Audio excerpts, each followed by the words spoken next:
Hamon ng isang grupo ng mga abogado sa Korte Suprema na pigilan ang paggulo ng impeachment trial ni Vice President Sara Duterte. Ang prosekusyon naman hihilingin sa Senate Impeachment Court na ipatawag bilang hostile witness ang pangalawang Pangulo. Saksi si Ian Cruz. My statement is, in this bloodbath and bludgeoning, I will be blooded but unbound.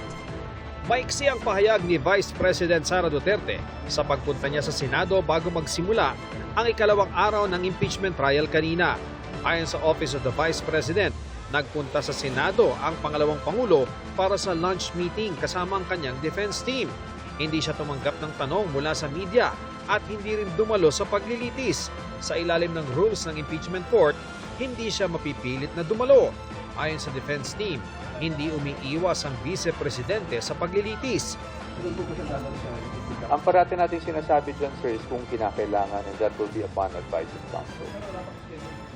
Wala pa po tayong pinag-uusapan dyan. Tinanong si POA kung bakit sa Senado sila nagpulong. Minarapat na niya na dito na lang kami magkita para nang sa ganon, hindi kami yung ma-inconvenience.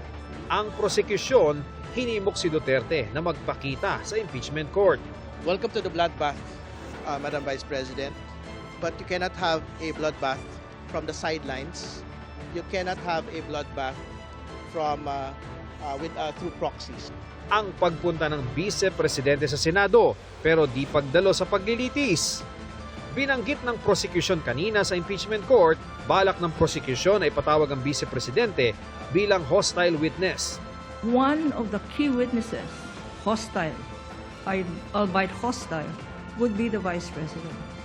And therefore, if we can inquire if it is her intention to again appear in the premises of the Senate, because we are already respectfully informing this honorable court that we will manifest, that we will have a written request for her presence in connection with this article on grave threats.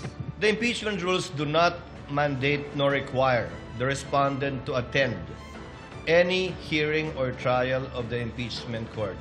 Whether she was in the building earlier or arrived after, it is totally up to the respondent because from the point of view of the court, she is represented in this court through her counsel already.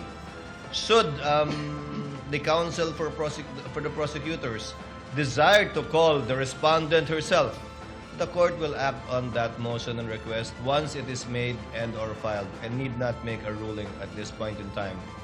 Muli namang dumulog sa Korte Suprema ang isang grupo ng mga abogado sa very urgent manifestation with motion ni na Attorney Israelito Torion, Attorney Jimmy Bondoc, Attorney Martin Delgra at iba pa.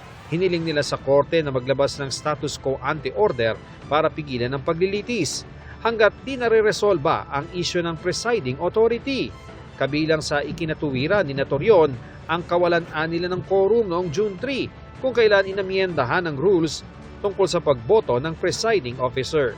Mali rin daw ang body na nag-aproba ng amendment dahil ang nag-aproba nito ay Senado bilang isang legislative body at hindi bilang impeachment court. Hindi rin daw naaayon ang amendment na ito sa ideya ng mga sumulat ng konstitusyon base sa deliberasyon ng Constitutional Commission sa pagpapatuloy raw ng impeachment trial sa kabila ng naunang Supreme Court petition ni na Senador Alan Peter Cayetano ay dumadagdag sa panganib na ang kabuuan ng trial ay madedeklarang void. Kinonsolidate sa petisyon ni Torion ang naunang petisyon ni Vice President Duterte na nauna niyang inihain sa Korte Suprema noong Marso.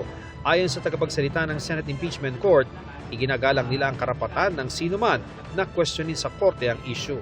But since meron na pong kaso po sa Supreme Court yon, we will respect the sub judice rule at hindi na po magko-comment yung impeachment court regarding that matter. Kung maglabas man ng TRO o anumang utos ng Korte Suprema, I think pagbobotohan po yon ng impeachment court as a collegial body. Ako si Ian Cruz, ang inyong saksi.